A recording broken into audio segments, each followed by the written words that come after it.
मार दो, हमें मार दो, मार दो, मार दो सर, गोली मारो सर। वो जो आपको गाली करेंगे उनका मत बिगाड़ो आप, हमें मार दो।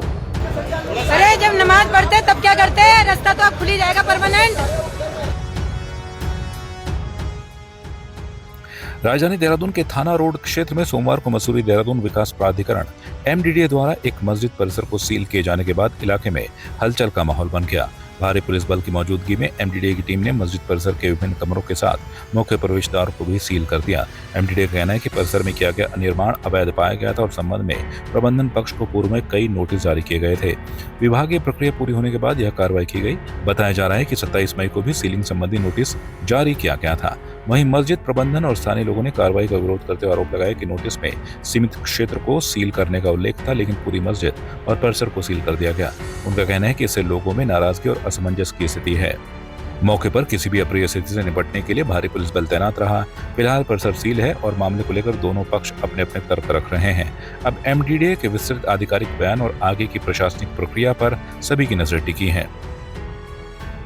क्या है, उत्तराखंड के लोगों को ये चीज समझने की बहुत जरूरी है कि आपके साथ किस तरह का खेला हो रहा है, आपकी संस्कृति को, डेमोग्राफी को किस तरह से चेंज किया जाता है। पहले एक कमरे का निर्माण किया जाता है, कमरे का निर्माण नहीं भी किया होगा तो एक कमरा होता है जिसमें एक व्यक्ति रहता है।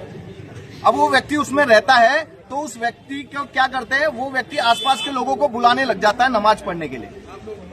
अब ऐसी प्रक्रिया हुई थी 2090 में और 92 में, ठीक है ना, 1990 में 92 में ऐसी प्रक्रिया हुई थी। लोग अपने घर के पढ़ रहे थे, थानों लोग सभ्य शांत वातावरण है। इन्होंने नहीं सोचा कि क्या हो रहा है, ये अपनी नमाज पढ़ रहे हैं, अपनी पूजा करने का सबको अधिकार है। लेकिन आप समझना, मुस्लिम सेवा संगठन MDDA, आप भी ध्यान देना, जो ये मुस्लिम सेवा संगठन MDDA पे आरोप लगा रहा है ना कि 2078 ये 1978 में जो है, ये 2018, आप समझना 2018 में पंजीकरण हुआ है मस्जिद का, ठीक है। और उसके बाद ये दिखाना 2016 में दाननामा है। वो वो जमीन किसी व्यक्ति की थी। जैसे प्रक्रिया 1990 में चली या 92 में चली, अपने परिवार के लोगों ने नमाज पढ़ा। इनमें बड़ा सिस्टम है। अच्छा, जमीन को दान दे दो, वक्फ को या मस्जिद को, समिति को दे दिया दान। कब दिया? 2016 में दाननामा हुआ है, 2016 में मुस्लिम सेवा संगठन 2016 में। फिर उसके बाद सुनो, अब 2018 में पंजीकरण। फिर उसके बाद सुनना, अभी मार्च में कुछ तहसील के अधिकारियों की मिली भगत से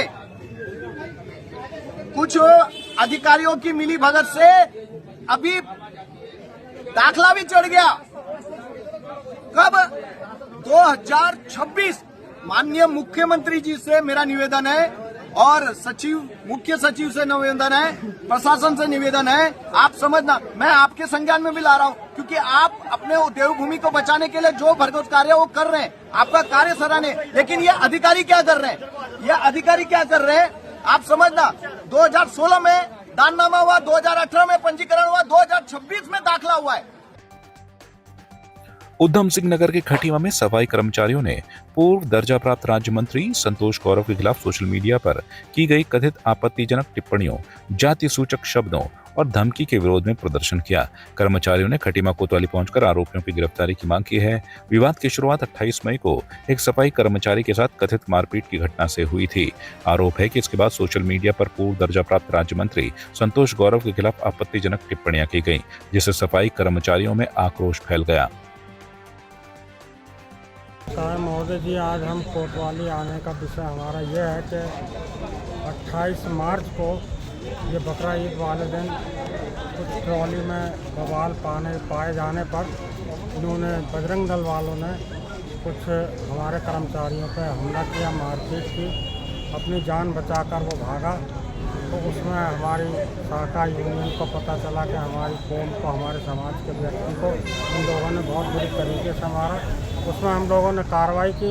उसके बाद कल दोपहर में करीबन ये बजरंग दल वाले कमांड में लिखते हैं नेताजी के कि हम तुझे जान से मार देंगे। तो इसमें कर्मचारियों में बहुत ज़्यादा गुस्सा और क्रोध है। हमने काम बंद हड़ताल भी कर रखा। जब तक इनको सजा और इनकी गिरफ्तारी नहीं रहेगी हमारा आंदोलन जारी है। हम लोग आए, हमारे कर्मचारियों को गुस्सा और आक्रोश है कि हमारे नेता को बहुत अपशब्द बोले हैं और कमेंट में गाली गलौज दी है, उन्हें जान से मारने की धमकी दी है।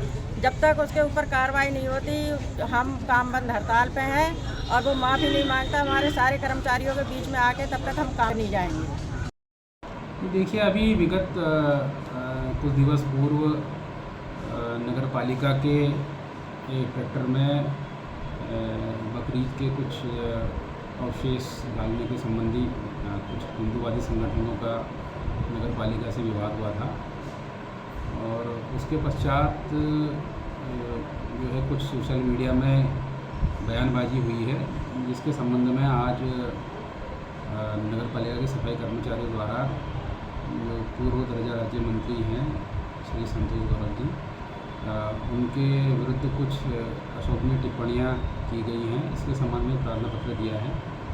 प्रार्थना पत्र की प्राथमिकता के आधार पर जांच की जा रही है। जांच के बाद जो भी विधिक कार्रवाई होगी वो की जाएगी। पिथौरागढ़ जिले के रिंगू गांव में Madkot Venga, Ringu, चुलकोट, भटकुड़ा, भैंसखाल, फापा, PMGSY motor मार्ग की बदहाल स्थिति को लेकर ग्रामीणों ने जिला पंचायत सह प्रतिनिधि विक्रम दानू के नेतृत्व में प्रदर्शन किया। इस दौरान ग्रामीणों के साथ सड़क का स्थलीय निरीक्षण भी किया गया। निरीक्षण में सड़क के कई हिस्सों में भारी क्षति, धंसाव और सुरक्षा दीवारों के टूटने की स्थिति सामने आई है। ग्रामीणों का आरोप है कि 1 वर्ष से अधिक समय बीतने के बावजूद मरम्मत कार्य नहीं कराया गया है। करीब 7 ग्राम सभाओं को जोड़ने वाले इस मार्ग पर स्कूली बच्चे, किसान, महिलाएं और बुजुर्ग रोजाना जान जोखिम में डालकर सफर करने को मजबूर हैं। विक्रम दानू ने चेतावनी दी कि जल्द कार्रवाई नहीं हुई तो जिला मुख्यालय में बड़ा धरना प्रदर्शन किया जाएगा। मदकोट फापा पीएमजीएसवाई मोटर मार्ग की पिछले 1 साल से क्षतिग्रस्त पड़ी हुई है। जगह जगह मोटर मार्ग और दीवार क्षतिग्रस्त है। हमारे द्वारा और बड़े भाई हमारे ग्राम प्रधान रिंगू और ग्राम प्रधान चुलकोट, ग्राम प्रधान फापा, ग्राम प्रधान उछाती और ग्राम प्रधान ढीलम के द्वारा और बार बार शासन प्रशासन को और पीएमजीएसवाई विभाग को क्षतिग्रस्त हुई दीवारों की मरम्मत कार्य कर मोटर मार्ग ठीक करने की मांग करने के बाद भी अभी तक विभाग के द्वारा सूत्र नहीं लिया गया है। खाली पूर्व में हमारे द्वारा मांग किया गया था पर खाली चूना लगा के छोड़ दिया गया है। 7 ग्राम सभा के लोग आवाजाही करते हैं, कभी भी कुछ भी अप्रिय घटना घट सकती है। मैं शासन प्रशासन, जिला प्रशासन, संबंधित विभाग से अनुरोध करता हूं कि तत्काल क्षतिग्रस्त हुई दीवारों का मरम्मत कर मोटर मार्ग ठीक नहीं किया गया तो हम 7 ग्राम सभा के जनता, जनप्रतिनिधि, ग्राम प्रधान, क्षेत्रीय पंचायत सभी आंदोलन के लिए बाध्य होंगे। लालकुआं प्रांतीय उद्योग व्यापार प्रतिनिधिमंडल के त्रिवार्षिक चुनाव में व्यापारियों ने एक बार फिर देवान सिंह बिष्ट, दानी भाई पर भरोसा जताया है। अध्यक्ष पद के चुनाव में उन्होंने अपने निकटतम प्रतिद्वंदी नरेश चौधरी को 340 मतों के बड़े अंतर से हराकर लगातार तीसरी बार जीत दर्ज की। मतगणना के अनुसार दीवान सिंह बिष्ट को 649 और नरेश चौधरी को 303 मत मिले। वहीं महामंत्री पद पर नंदन सिंह राणा और कोषाध्यक्ष पद पर विनोद पांडे विजयी रहे। अन्य पदों पर भी नई कार्यकारिणी का गठन हुआ। परिणाम घोषित होते ही समर्थकों में खुशी की लहर दौड़ गई। ढोल नगाड़ों और आतिशबाजी के साथ विजेताओं का स्वागत किया गया। नवनिर्वाचित अध्यक्ष दीवान सिंह बिष्ट ने व्यापारियों का आभार जताते हुए उनके हितों की रक्षा का भरोसा दिया है। मंडल की जो पूरे प्रदेश में लगभग 384-85 इकाइयाँ वर्तमान में कार्यरत है और पूरे देश में ये व्यापारियों का नेतृत्व करता है, ऐसा संगठन है। इसके राष्ट्रीय अध्यक्ष बाबूलाल गुप्ता जी हैं, प्रदेश अध्यक्ष श्रीमान नवीन चंद वर्मा जी हैं। उनके कुशल निर्देशन में व्यापारियों ने के विश्वास जीता है, व्यापारियों का विश्वास जीता है। और आज लालकुआं में जो चुनाव हुआ है बहुत सुंदर प्रक्रिया करी है यहाँ चुनाव के अधिकारियों ने। हम सभी को बधाई देते हैं और जो निर्वाचन की इस प्रक्रिया में जिन प्रत्याशियों ने भागीदारी करी और जिसका रिजल्ट अभी सबके सामने हुआ और कई ऐसे जिम्मेदार अधिकारी जिन पे यहाँ के व्यापारियों ने विश्वास जताया और विश्वास के रूप में वो जीत के हैं। और आज जो चुनाव संपन्न हुआ सभी व्यापारियों को बधाई, चुनाव अधिकारियों को बधाई और जीतने वाले सभी प्रत्याशियों को व्यापार मंडल, प्रांतीय उद्योग व्यापार मंडल की तरफ से हृदय की गहराई से बधाई। पहले तो लालकुआं के अपने सम्मानित व्यापारी भाइयों का दिल से आभार व्यक्त करता हूँ जिन्होंने मुझे तीसरी बार हैट्रिक करने का मौका दिया और इतनी बम्पर जीत जीती तीसरी बार, तो मैं इसलिए व्यापारी दिल से आभार व्यक्त करता हूँ और व्यापारी की सेवा में पहले की अपेक्षा दुगनी मेहनत के साथ उनके साथ सेवा करूँगा। खुशी का दिन है और जिन भाइयों ने, मतदाताओं ने मेरे को इतना प्यार दिया, मैं सबका तहे दिल से आभार व्यक्त करता हूँ और भविष्य में उनके विश्वास में खड़ा उतरने की कोशिश करूँगा। बिंदु कथक क्षेत्र में चल रहे राशन कार्ड सत्यापन अभियान के दौरान प्रशासन को बड़ी सफलता मिली है। 25 एकड़ कॉलोनी में 130 राशन कार्डों के भौतिक सत्यापन के दौरान 8 सफेद राशन कार्ड धारक अपात्र पाए गए हैं। जांच में सामने आया कि संबंधित परिवारों के सदस्य सेंचुरी पल्प एंड पेपर मिल में स्थायी रूप से कार्यरत हैं और नियमित आय होने के बावजूद खाद्य सुरक्षा योजना का लाभ ले रहे थे। उप जिलाधिकारी रेखा कोहली के निर्देशन में गठित टीमों द्वारा घर घर जाकर लाभार्थियों की आय, रोजगार और अन्य दस्तावेजों की जांच की जा रही है। प्रशासन का मानना है कि आगे की जांच में और भी अपात्र लाभार्थी सामने आ सकते हैं। एसडीएम रेखा कोहली ने स्पष्ट किया है कि शासन के मानकों के विपरीत लाभ लेने वालों के राशन कार्ड निरस्त किए जाएंगे और नियमानुसार कार्रवाई की जाएगी। अभियान 1 माह के भीतर पूरा किया जाएगा।